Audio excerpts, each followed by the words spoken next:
to another video. I hope you are all having a lovely day, whatever you're getting up to. I'm basically coming to you today with, as you've probably seen by the title, I'm going to basically put a video together with my 5 top tips of basically everything to do with Biab. So basically, as I've mentioned in quite a few of my videos now, Biab is it's the thing at the moment. Everyone is like loving Biab. I've said many a times that most of my clients now are Biab gals. They are not acrylic gals anymore. They have been converted, and I'd say it's easily probably 85% of my clients now are Biab. So there's been a lot of things along the way that I've learned, and I thought that I would put a little video together of like my 5 top tips when it comes to applying Biab, because it's probably not as easy as it looks. I know that I was very intimidated by Biab for a while. I knew that it was a thing, I'm trying to think about how long it was until I actually introduced it as a service. I'd probably say at least 6 months, at least, like maybe even coming up to a year. I didn't really offer Biab because I was quite intimidated by it. I didn't really know, I just wasn't 100% confident with it. And then as I kind of like tried it on myself, and just kind of grew with it, if that makes sense, like kind of just got to know the do's and don'ts when doing my own nails. And then I just thought, sack it, we'll give it a go and see how it goes.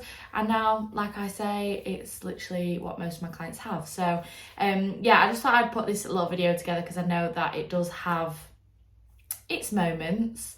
Sometimes it cooperates, sometimes it doesn't. So yeah, I just thought that this might help you guys when it comes to applying Biab, especially if you're new to the service, because I know that there are still techs out there that don't offer it and are considering offering it as a service and are mainly new offering it as a service. So I thought maybe this video will help a few of you. So yeah, let's get into it.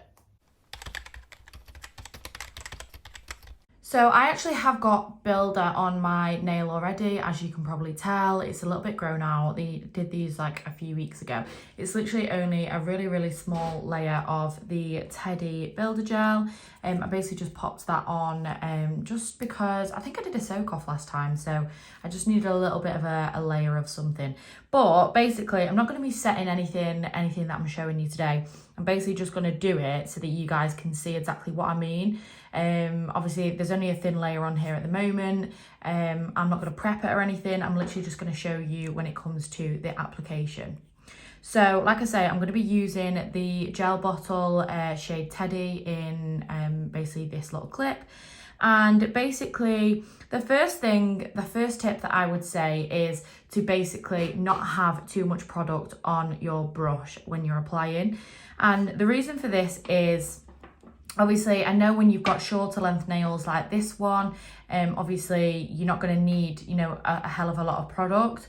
But especially when you're getting into people that like their natural nails a lot longer, obviously you might be tempted to put a load of Builder Gel on there and save you obviously layering it up. Obviously, because it is going to need to be slightly thicker on longer nails to get the bit of the apex in and stuff. But what I just wanted to basically point out is to watch the amount of product that you've got on your brush. So basically what I do is when I pull it out of the bottle, I'll literally just swipe away one side of the brush, so you'll see there's no product on that side and a little bit of product on this side. And basically what happens if you don't do that is if you just go all in with, just pull your brush out and basically plonk on there as much as you want. So say for example, this amount, I'll just set that as I start placing it as I normally would. Well, for one, you're going to get a mega thick nail, which is just not cute. It's not what anyone wants. I'm not going to focus too much on my application because obviously it's not staying on there. But basically what you're going to get if you do this is, for a start, look at all that product on there. I know that obviously I've not kind of applied it 100%, but what you're going to get with this is as you kind of move on to the next nails and you're doing, your other nails, you're basically going to have this product product slip. And if with this amount of product on your nail as well, you will get leakages into the cuticle, and it's just not cute. It's not the vibe. I've had this a few times where like I say, you'll get slippages into the cuticle. Say for example, if I hold my hand just a little bit like this, and like for example, I'm doing like my thumbnail, or I'm going on to, you know, other nails whilst I'm doing it, you've not got a lot of time to keep an eye on this product. Like, you're not going to be keeping an eye on this one whilst you're doing the next few nails. It's just going to be sat there, and it will move. It will kind of leak. You can see at the top there, it's starting to move towards the cuticle.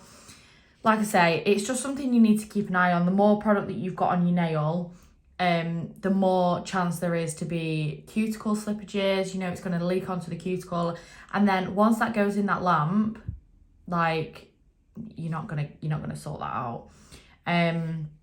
So yeah, it's just not cute. Just try and stay away from using plenty of product, because yeah, it's just not the vibe. So yeah, that is the first one. Just watch the amount of product that you are using on the nail. So I've just wiped off that little bit that I just put on there. The next one that I want to basically point out is to use your fine liner when you're applying your Biab.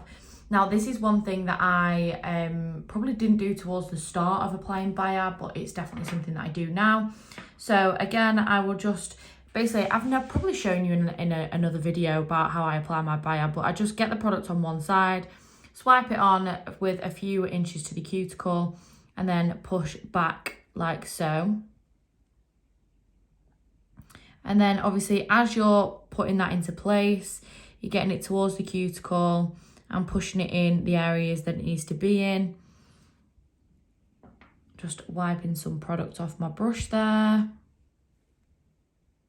So you will obviously have put into place your builder gel. Obviously, again, just a nice thin layer. What I like to do is I like to grab my fine liner. So I'm using the 2-in-1 fine liner from Nobu.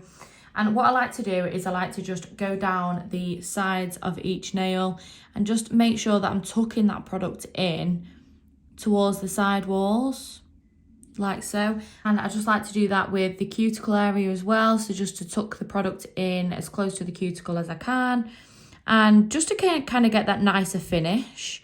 Yeah, I'll just like to tuck it into the corners like that with my fine liner. And that is another one of my favourite tips. My third tip is obviously with builder gel, it is a self-leveling product. So what I like to do is I like to, once I've applied the builder gel, is to go over with my fine liner to obviously in the corners, but then also to kind of drag it through over the top of the nail, like so. Just so that I know that everything is leveled from my point of view.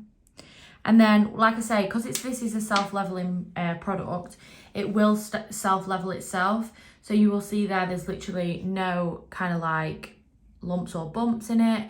And yeah, like I say, I just like to give it a few minutes to just self-level itself. Because without that, you will get obviously your lumps and bumps. And just make sure you're keeping an eye on it from like the side profile and things like that. And you will then obviously be left with less filing to do afterwards. So I've just wiped off that Biab that I just used then. So if it's looking a little bit dry, that's probably why. And another one of my tips that I like to use is when it comes to doing clients, I will always do their first finger, like obviously the fingers first, and then the thumb separately. Again, I've probably mentioned this in another video, but essentially, when you've got your client's hands like this, obviously you'll be doing the product, and then as you turn around to do their thumb, like so, all of these nails are on their side. And that's not what you want. You don't want the product to be sitting in that way. You don't want the product to be sitting on its side. Everything that you've just placed will be falling to one side. It'll all be moving out of place, and that is one of my oh my God, it's my all-time just worst moments. I hate it. So what I always do is I always do the fingers first, make sure they're nice and flat, and pop them under the lamp to set nice and flat, and then do the thumb separately, because you don't want to be turning these on the side and having them on the side for, you know, a good few seconds whilst you're placing that Biab on the thumb. So that is definitely one of my other top tips. My last and final tip for applying Biab is to not use tips unless you have to.